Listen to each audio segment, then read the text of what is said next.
Good afternoon, everybody. Dave Shady here, Director of Ag, with you again live. So we've got a great program today. Julie from Extension is going to be talking about food prep. So because I know this is a subject that everybody's been pretty excited about hearing about, I'm going to let Julie get started. I'm going to fire up the computer so we can do questions. And with that, Julie, why don't you introduce yourself? I know you've been on before, but let everybody know what you do, and let's get rolling.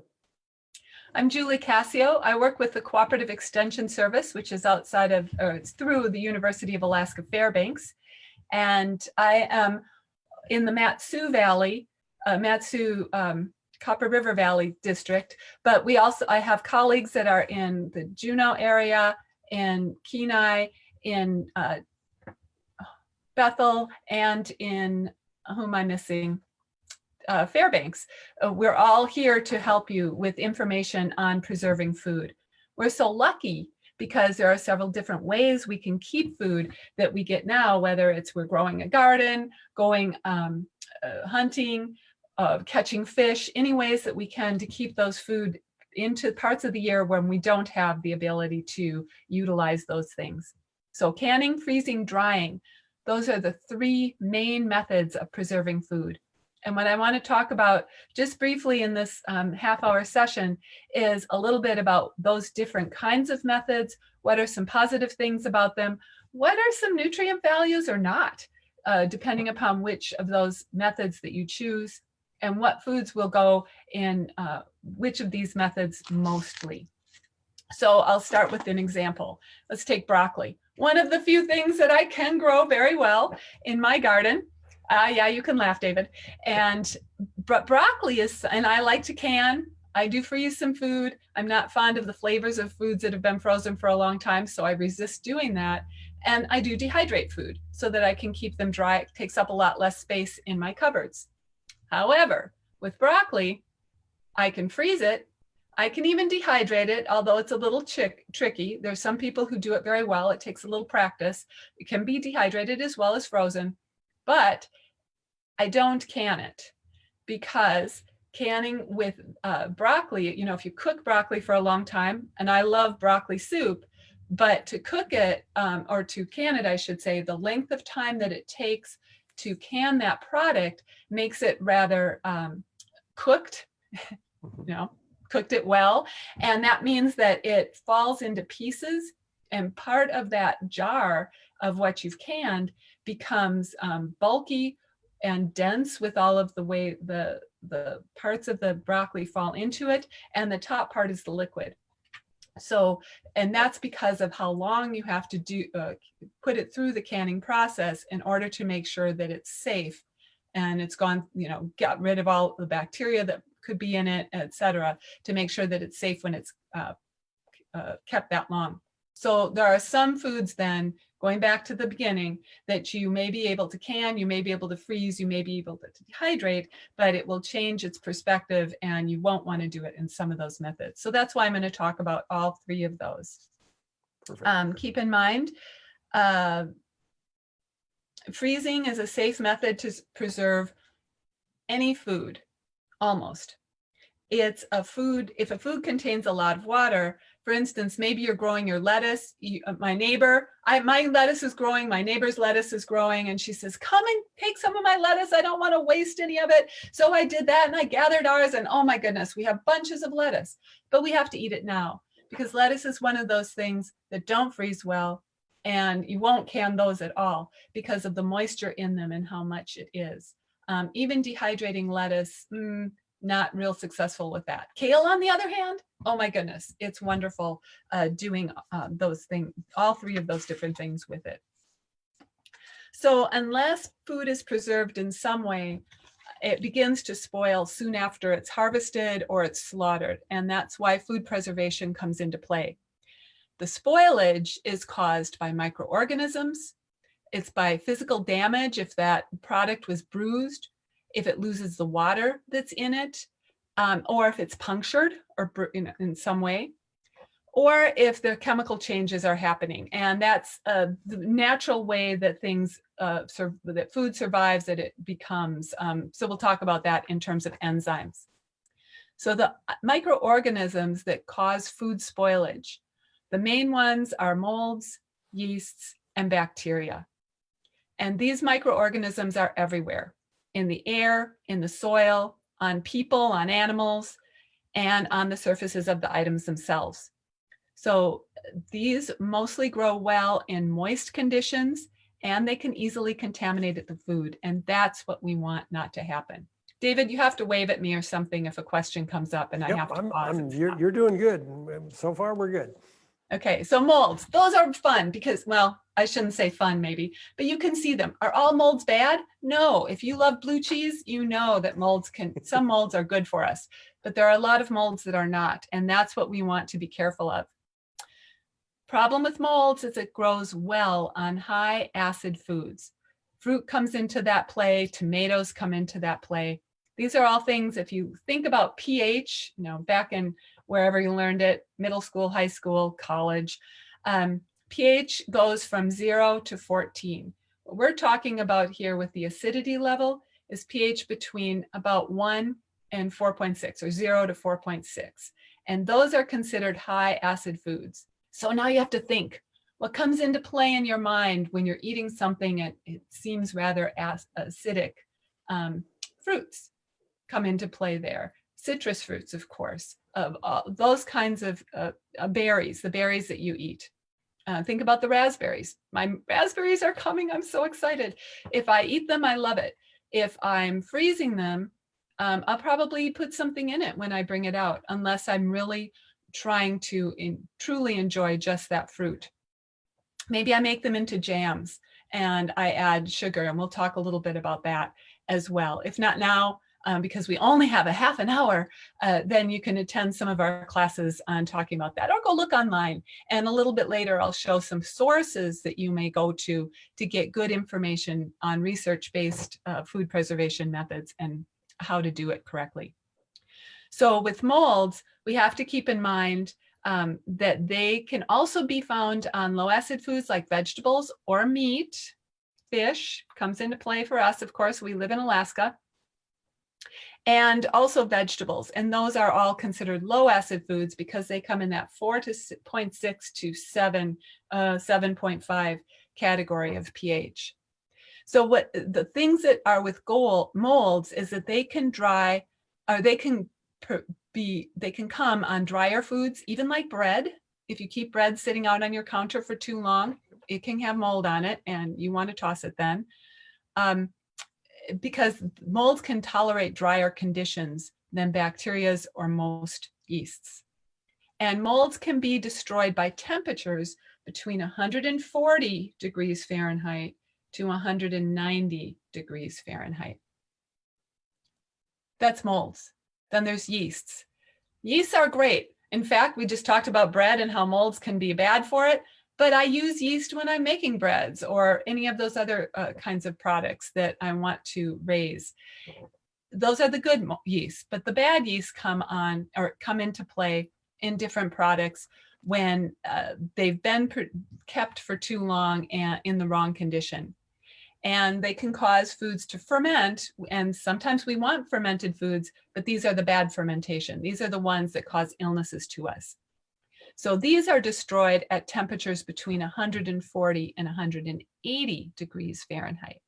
And we use these temperatures in play because when we're doing things with food, we need to know that sometimes if we don't cook them long enough or we don't cook them correctly, even cookies or cakes that we might make can cause a problem if we don't get them to the right temperature to destroy any of the yeast that might be there.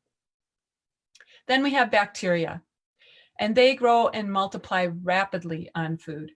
And so they can make food slimy, kind of soft, smelly, and then you know, ooh, something's not right here, I'm going to toss it.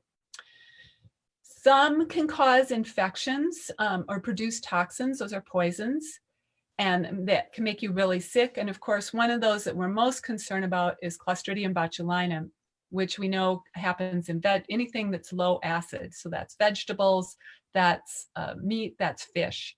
And we have to be very specific when we're canning foods to make sure that we destroy them correctly. Because those can form into can protect themselves by becoming a spore, and you have to get it to the right temperature for the long enough period of time to kill those spores, because otherwise the spores will habitate, and when they cool off and just sit there, they can expand and cause more bacteria to form. So bacteria can be destroyed by boiling, but because of those spores, that's why we have to get it even higher than boiling in order to kill them. And that's why we go with pressure food or pressure canners when we're going to can foods in jars or cans. It's another option, but primarily we use the jars. Also, physical changes can cause food to spoil. So that's things like bruising, puncturing, causing physical damage in food, but in fruits, vegetables. So those are some great examples of where that happens. Also, water loss, wilting, other physical ways for food to spoil. We talked briefly about enzymes. Those are the chemical substances in the food that help them to grow and mature. I often use my apples as an example. Obviously, I like apples because you'll see them flower, and then after the flowering goes away, then they begin to produce that tiny, tiny little apple, and it grows and it grows and it grows. That's the enzymes working. And then it becomes that apple we want. And we pick that off the tree and we eat it, or we get it from the store when it's at that stage. But if we just let it sit too long, even if it's in a cooler temperature, then it continues to grow, just at a slower process. And if it continues, those enzymes continue and continue, and that's when it becomes too aged, so to speak, too over-ripened, and it won't last forever in that respect. So we want to inactivate those enzymes by blanching, which is a short heating period during which the food is held at a boiling temperature for a specific period of time, like only a minute, 2 minutes, 3 minutes, depending upon what that produce particularly is. And so we're inactivating the enzymes by doing that, either the boiling or the steaming part of it. So there's two different methods. And I mentioned that because that's important in freezing and it's important in drying. And a little bit of it happens in our canning process, although with canning, we're mostly cooking the food either at the beginning of the stage or during the processing to make sure that it's canned correctly to be kept at room temperature. So food preservation methods, canning. Processing food, which foods are placed in the jars or in cans, and they're heated to the right temperature that destroys the microorganisms and inactivates those enzymes.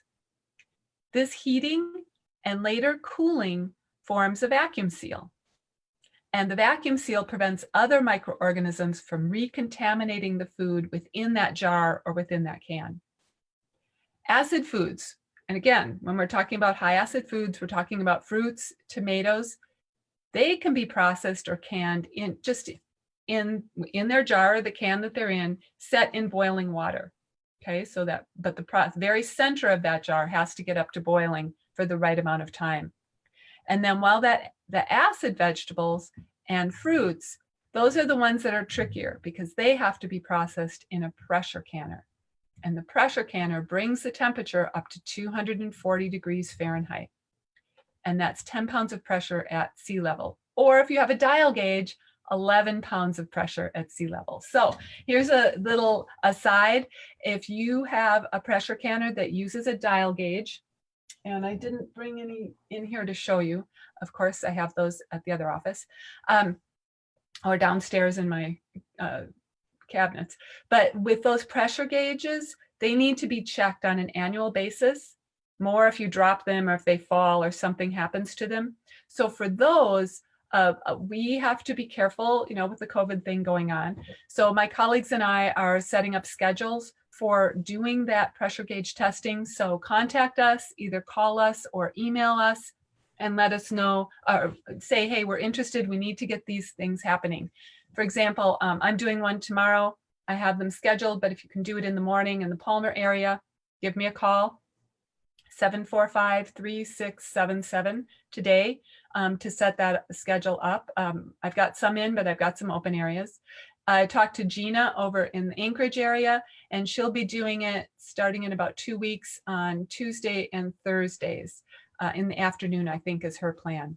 Because we have to be careful. And of course, we're asking everyone to wear masks when they bring their things in, but setting up the schedule so one person comes in and we can do that. And it's a great opportunity to see how we're testing those gauges and to talk about any questions you might have on food preservation at that time. Hey, I've got a question here that's Okay. kind of part of the topic. You ready to take one? Mhm. Okay. So Sarah writes, my family member rarely refrigerates her food, but she doesn't get sick. The question is it possible to gain immunity to the mold's bacteria? Did you? That would be a doctor question. Yeah, It really would be. Maybe that's occurred. Maybe it's happening. Maybe the environment in your kitchen area where that food is set isn't bad. And it depends upon what food is being discussed here. Did she say?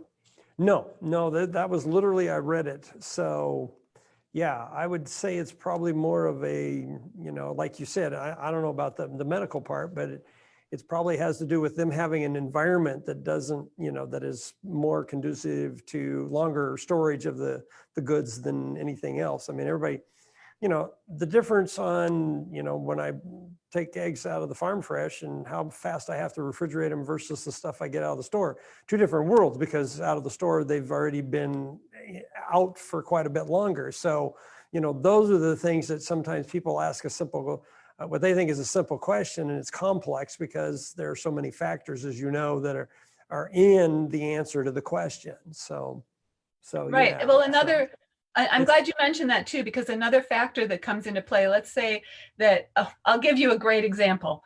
All right, strawberries. I love strawberries, and my strawberries are coming that are growing in my garden. But we've had wonderful opportunities to get strawberries that haven't been costing as much as usual lately. And my husband brings them home when he goes to the grocery store. So we've had an abundance of strawberries. My principle with strawberries is you pick them, you rinse them, or you just let them sit until you're ready to eat them, and then you rinse them and enjoy them. And they sit out on the counter and they survive a couple of days and they're fine. Paul brought them home. He stuck them in the refrigerator. I pulled them out of the refrigerator and put them on the counter. I left one and he's like, okay, never mind. I opened them 2 days later because we didn't get to them right away, and they were beginning to mold, or they had little bruises developing on them. I'm like, oh my goodness, what's going on? Well, I lifted up the top of this container they were in and I read it, and it said, keep it refrigerated. So principles of what we know that have worked for us for food that we've picked from the garden or that we have on hand or have gone out and picked from somebody else and brought them home immediately, those are immediate things. So what David was talking about really makes sense because they've already gone through some processes. Maybe they were picked early and they've ripened a little bit as they've come to us, or they've been in the stages a little bit longer, or they've been rinsed with a certain solution that helps them last a little bit longer as well, but they still have to be kept refrigerated for some of those things like molds or yeasts to not develop as quickly. So some of those things come into play. Yeah, she added, it's everything, meats, vegetable, cooked foods, and I don't know how to respond any more than it's an individual thing. So any other comments? Right. Some of the foods that she's mentioning too are the meats and things like that. There is a time frame for those. So another class that I teach is food safety for those who are working in restaurant situations. Again, the food has gone through different processes when it gets to that point, but some of it depends upon let's go to anything between 40 degrees Fahrenheit and 135 degrees Fahrenheit. That's a temperature danger zone for those bacteria, especially is what I'm thinking about to grow. And when we're talking about the low acid foods, particularly the meats and the fish, it's a definite factor. And so there are 4 hours, 6 hours, where if it's in that danger zone for that long of a time, you can have more challenges. So keep that in mind as you're talking about it, because some of these bacteria, we might have some immune systems, and this again is a doctor question, but I'm not guaranteeing that that's true for anybody over any length of time. So you just have to be very careful. Keeping refrigerated, keeping them in a cooler location is important for condensing the time that those bacterias increase. I totally agree. Thanks. Yeah. All right, so we talked about canning. You have some different methods of canning. One is canning in a boiling water canner, obviously, 212 degrees Fahrenheit. Those are foods that are high in acid, fruits. Tomatoes kind of fall in that category, but we have to add more acid to it. Usually lemon juice is what we recommend. It could be others depending upon flavoring, allergies, those kinds of things. The reason is, if you think back in history, you know, I go back to my grandmother. She would can foods. Originally, the tomatoes, maybe 80 years ago, were more acidic tasting. But over time, they've changed the acid level in the tomatoes that are produced. And they tend to be a little less acid now. So they fall into that closer to that low acid category. It also depends upon which kind of tomato that you've planted or that you're purchasing. And so that makes a difference as well. Figs fall in that category too, where they are, though considered a fruit, are in that stage, which is right on that border. And you have to be careful with how you do those. Follow specific research-based instructions for canning those. Then you have low acid vegetables. That's all other vegetables and meats. And they must be processed in a pressure canner. Again, pressure canners are 240 degrees Fahrenheit or higher. In Alaska, most of us are below 1,000 feet, so you go with the regular recommendations. If you're above 1,000 feet, and there are some areas which are at 2,000 feet, or depending upon where you live or your home is, you might be higher. There are very few places, just a few, that are at the 3,000 foot level. But in those areas, then you have some different recommendations. You have to go to a higher temperature. And so if you have any questions on that, of course, call me or email me, or go to the site that I'm going to show you, which will help with that additional information. Oh my goodness, we only have 6 minutes to go. Before I go any farther on any of this, I have a couple of things that I want to show you. Perfect. Okay, John or David, host disabled attendee screen sharing, so he needs to switch that, please. So you need to fix it to where she can show some things? Yeah. He'll do that in a minute. As he's figuring that out, we practiced yesterday, so I had this down, so that I can show you some different sites for getting information on things that you want to preserve, whether it's freezing. We all freeze things all the time, but there are methods that you can use to freeze them better. So I wanted to, got it, thank you. So I wanted to make sure that you thought about that and looked into it. You may already have. One of the sites that you can go to is our University of Alaska Fairbanks Cooperative Extension one. So for that, you go to CES, and if you see my little arrow, pubs, pubs.uaf.edu, and it will pull you into our publications, Cooperative Extension publications. And then, of course, you have to put into the search what you're looking for. And the wording you choose can be challenging, but if you go into Food Preservation Basics, that will bring up these sites or these different connections to the publications. And you can look at them online, depending upon your computer and how your computer is set, or you can download them and they're all free to look at. So back to basics is generally what I'm talking about today. And I mean, think about Alaska. We're so, in the past, caches, if you think about those things, C-A-C-H-E, that were kind of like little shed things that were put on top of poles and put up high. Great place in the winter to store your meat, to store the things that you had on hand, because it would freeze and it would stay frozen most of that time period. So it is inessential a freezer in our area. Nowadays, we have the freezers that we have to plug in. And so it costs a little bit more money to do that. But anyway, freezing, canning, acidic foods, canning low acid foods like vegetables and meat, also canning the catch or canning fish are all things in here. There are some DVDs if you like that, or you can go to the University of Alaska Fairbanks Extension YouTubes and get videos of those, and that's all free to do. Another really great source for this information is the National Center for Home Food Preservation. And I'm talking about that. That's the University of Georgia Extension website. They have done, they have the research-based information in here. So you can go to canning, freezing, drying, curing, smoking, fermenting, pickling. The information is on this as well. If you go to publications website, under the U.S. Department of Agriculture is the USDA Complete Guide to Home Canning, and those principles here, and that was updated in 2015. It was revised. So you can go into that site and get all of that information. So if you're a computer person, go for it. I am a book person. So you can also purchase this. It has most of the same information from Cooperative Extension, or you can purchase the USDA publications through them, through us. We carry it for them, for everyone as well. What else? Oh, and just to show some of what the information looks like and information it contains. Does it have everything? No. So you may have more questions. Please give us a call for that kind of thing. Last minute stuff, David?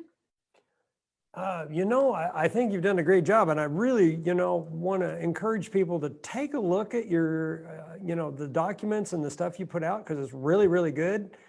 Then if you don't understand it, give you guys a call. I mean, we all are very busy, and sometimes when you get the call and they haven't even read the basics, it's kind of hard to explain things. It's a lot easier to put in detail than it is to start from scratch. And so we really encourage people to go online, to do the reading, and then when they're still scratching their head about some particular part, reach out and talk to the experts. But do your research, do your homework a little bit, work with it, then come back. I mean, you guys, I know you put on classes that have been really awesome, that you can, and some of these have actually, because of COVID, been videotaped now. So you can even go back and look at it. You're right about the YouTubes and that.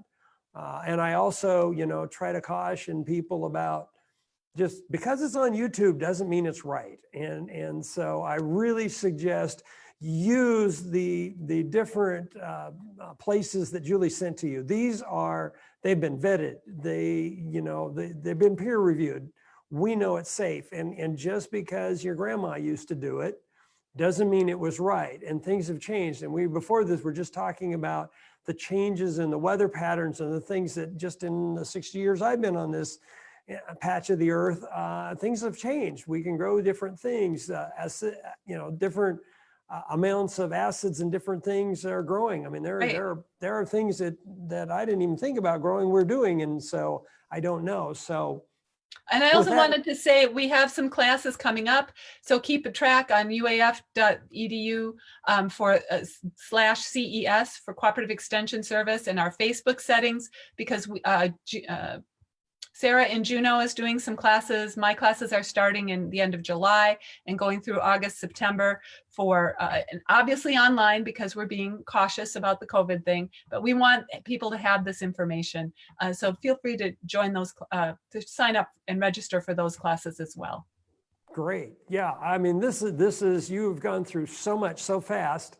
I know even some of it, I mean, I wrote a few notes and I will go back and look. Every year I go to do this, I don't just go do it. I go back and I look again and read the reminder look, because there are really some key safety steps. So we encourage people to do that. Reach out, take the class. I mean, the Cooperative Extension Service does great work, folks. And we really appreciate, Julie, you and your teammates coming on and doing all the work for the community. As you know, we're all about at the division food security. And when you can grow it yourself, then you're being secure. And so what we want to do is make sure that everybody is doing it safely. And so really appreciate all what the Cooperative Extension is doing, you coming on, these programs, your classes.